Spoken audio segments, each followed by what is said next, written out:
Hello, welcome to Becky's House of Sewing. Coming live from her sewing room once again. I want to thank you guys for joining me for my 4th YouTube video. Very exciting.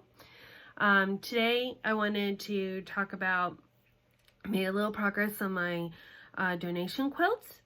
Wanted to show you a little progress on Roxy. Over the weekend, I made myself feel better through sewing by making a friend of mine a little sewing bag, and I kitted some things up. So I'd like to show you that because I got to use my Teflon foot on my new sewing machine. So that was very exciting. I hadn't used the Teflon foot yet, and I'd been waiting for a project. So I have a little video because my husband said I should video it for my fans at YouTube. And so wanted to share that with you using my Teflon foot for the first time. So let's get started. You might first see that I'm at a different angle. So wanted to share a couple of things so you can first see my adorable baby picture. Aren't I cute? It's got complete with a little drool, which is exactly how I still look in the mornings. Haven't changed anything. You can see here in the corner my Go Gators, because I'm a University of Florida Gator. Whoop, whoop. That's a tabletop runner that my mom made because she loves me. And I have my enamel pins on it. I like to collect lapel pins and that sort of thing, especially different places I've gone, so that's kind of fun. So behind me, I have my Like It drawer set and lots of cups and a messy table, so sorry about that. Those Like It drawers, and it's actually office organization at the Container Store, and it's just perfect for sewing and keeping all my notions kind of handy that I want. And in the drawers I have different like pins and clever clips and stuff like that. It's neatly organized because your organization also needs organization. Follow the home edit, they're experts at that. And behind me, I have a little pegboard from Elfa, my Elfa pegboard, also sold at the Container Store. And I got that because I wanted, but I didn't like the box that held the feet and accessories for my new Janome sewing machine that I got for my birthday, a little to me from me. So I got a Memory Craft 6700P. I love it. Fairly reasonably priced. Big throat, about 11 inches of space to the right of the needle, which is important when you're quilting. Very powerful motor, so you can go fast and have consistent stitches if you want. I'm not a super fast sewer, but still. And it's got several stitches. Got about 200 different stitches you can do, which it is very hard to find those components in a reasonably priced machine. So I come from a long line of Bernina lovers. I've had my mom's Bernina sewing machine. Now I can't remember the name of it, but it's Bernina's. It's the best, but I don't have $7,000 to $10,000 to spend on a sewing machine, so I had to look elsewhere. And I don't want something that is super computerized. I don't need a lot of that computerized stuff. I just kind of want a simple workhorse. So I'm really digressing into my sewing machine. I didn't realize I was going to do that. So there you go. Maybe I have a little breakout video for you guys today to show you about the Teflon foot that I got to use on my project that I did over the weekend for my friend. So I'll show that to you guys later, and you can get a better view of my sewing machine a little bit. See me sew, see me be confused for a moment, and then sew. So let's talk about my quilt. All right, so I'll swing over here so you guys can see. That is the progress on the quilt, which may not look that much different to you yet, but what you may see above my shoulder there, pinned to the wall, are the instructions. Ah! I found them. I found them. Yay! Where were they? Well, you knew that they were in my sewing room, or at least I knew they were in my sewing room. I knew I hadn't thrown them away. They had to be here somewhere. So as I was cleaning up from my sewing project that I had over the weekend from a friend, I found the piece of paper that was upside down, not the same size I was thinking of. I thought it was a full-size sheet of paper, an 8.5 by 11. Turns out it's a half a sheet of paper. Who knew? I didn't know. And it was a scrap piece of paper on top of that. So on the back side of it, it wasn't white sheet. It had more writing on it, which I just assumed was something that had come from another project or something I had opened and left on the table.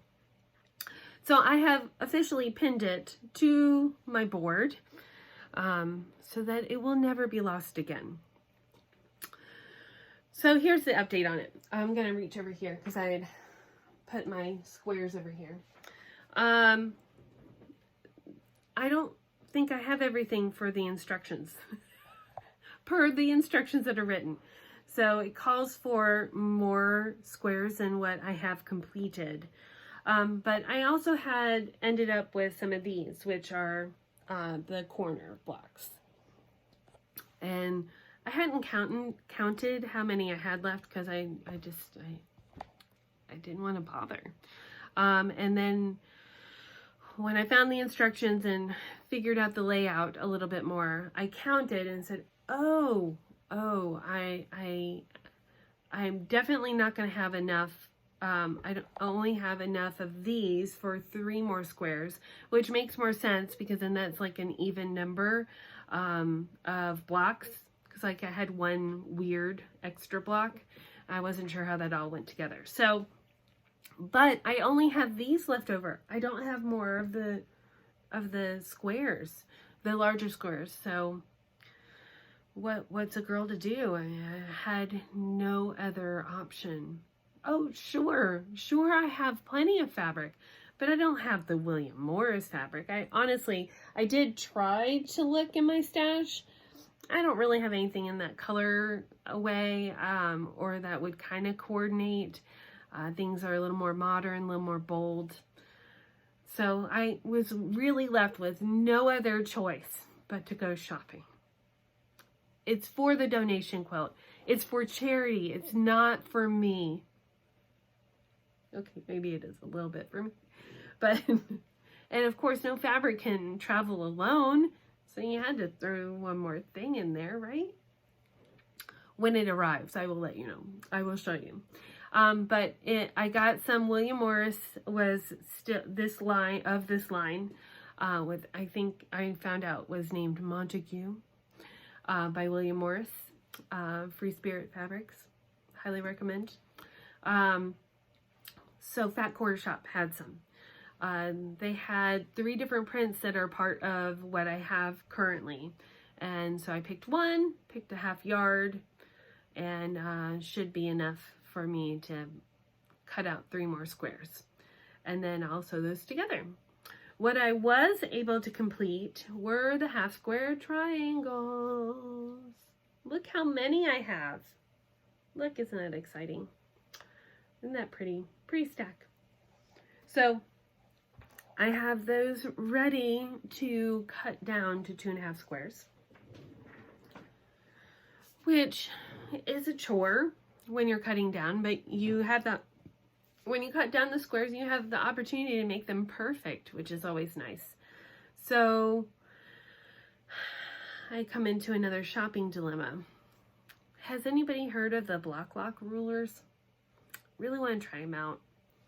And a 2.5 inch square, I'd probably be using those again, right? It'd be a good investment, right? So I'm trying to let that idea simmer, maybe talk myself out of it.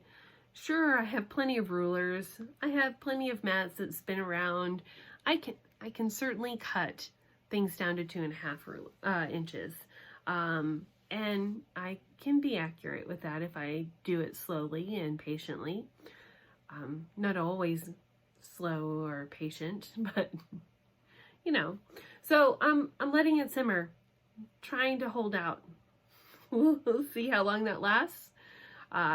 Please don't bet on me not buying another ruler to help me cut this out, because it'd be a poor bet on your part. And I will probably not last through the evening on buying it, so we'll see. Maybe next week I'll have a new ruler to show you. So let me show you Roxy. So I got progress done today. Yay! So I have these 2 strawberries done. This one here, which is the overlapping cross stitch. Get a little closer. My stitches aren't perfect, but they will do. I'm pleased with them. And then this little guy here is the long arm cross stitch. And I'm 3/4 of the way with that strawberry. So I expect to be done with that tonight.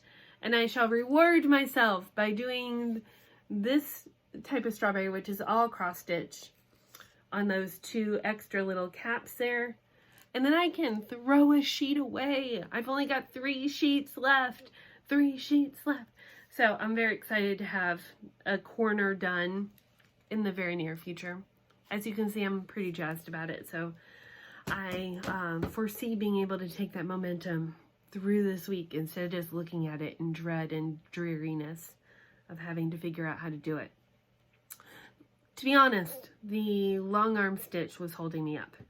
I'd gotten 3/4 of the way done with the overlapping cross stitch and knew that the next stitch would be the long arm cross stitch, and I couldn't figure it out because the long arm cross stitch that I had done on the other strawberries was horizontal.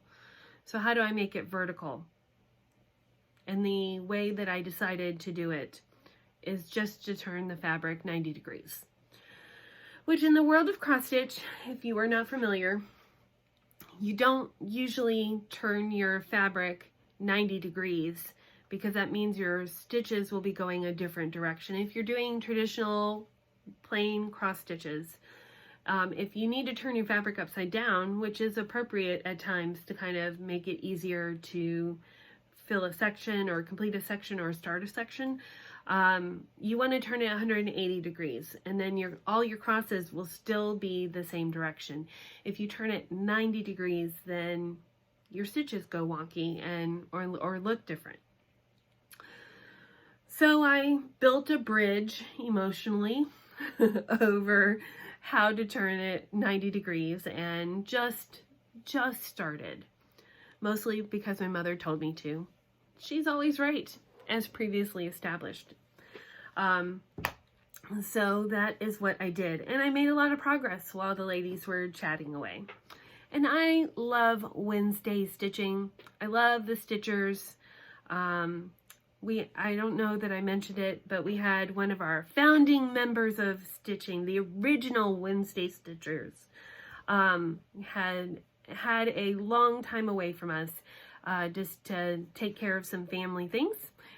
So it was a triumphant return, and it was great to see her. So much so that I took a picture, and I'll share it here so you guys can see all our lovely Wednesday stitchers together.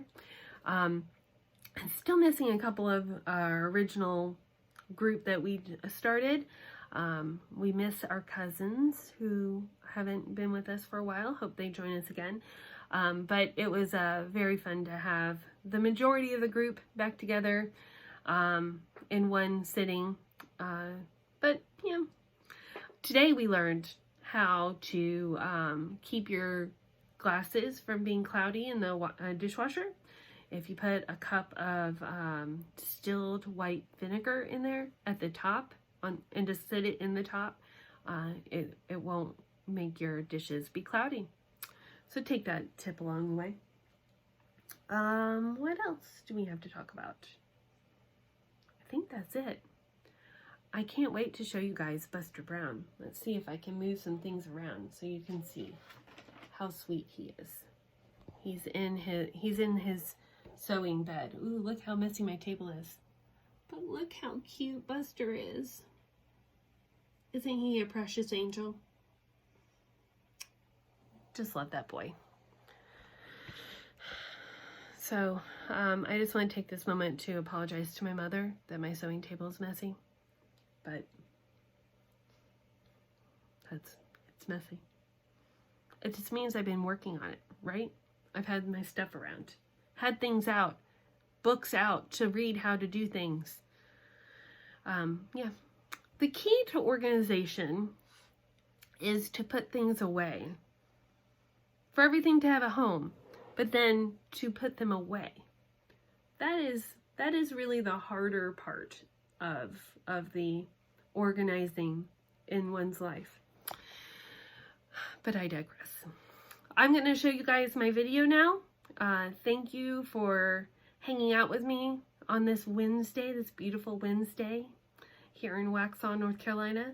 And look forward to seeing you guys next week. Please like and share and subscribe and all the things to help other people to find another stitchy friend. And I hope you get to do lots of stitching this week and do something that makes you feel good and makes you excited and helps you grow a little bit. Talk to you next week. Bye. Hello, everybody. Here is one of my pride and joys. It is my new Memory Craft 6700P from Janome. This is a birthday present to me from me. It's in my So Easy table. It's a little bit of my mess in my slippers, all that fun stuff. A little bit of my setup in my sewing room. My husband said I should probably videotape this, so I'm going to show you guys a new bag that I'm going to be working on. And my heart was all aflutter because on my machine is my Teflon foot, and it's the first time I'm going to be testing it out. So bear with me while I get set up and you guys can watch me sew.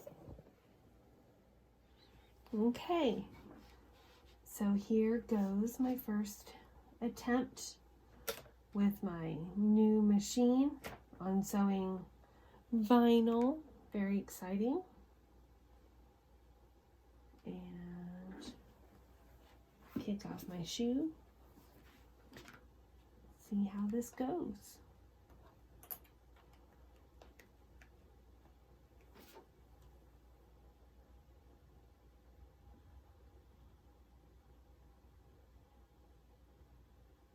Is this the right way?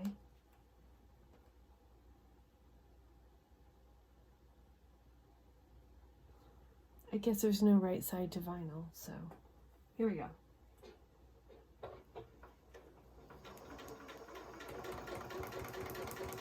I do have my, oh, this is so nice.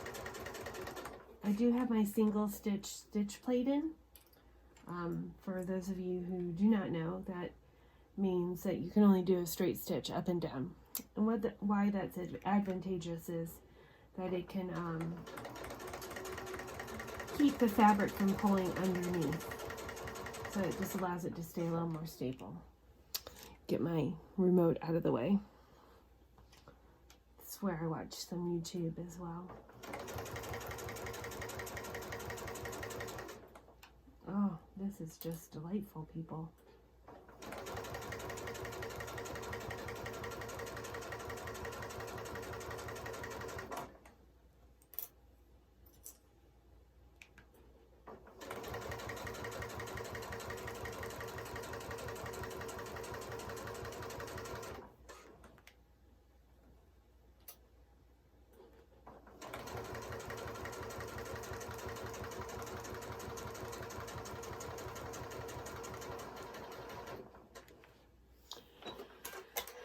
And there we have it, the maiden voyage.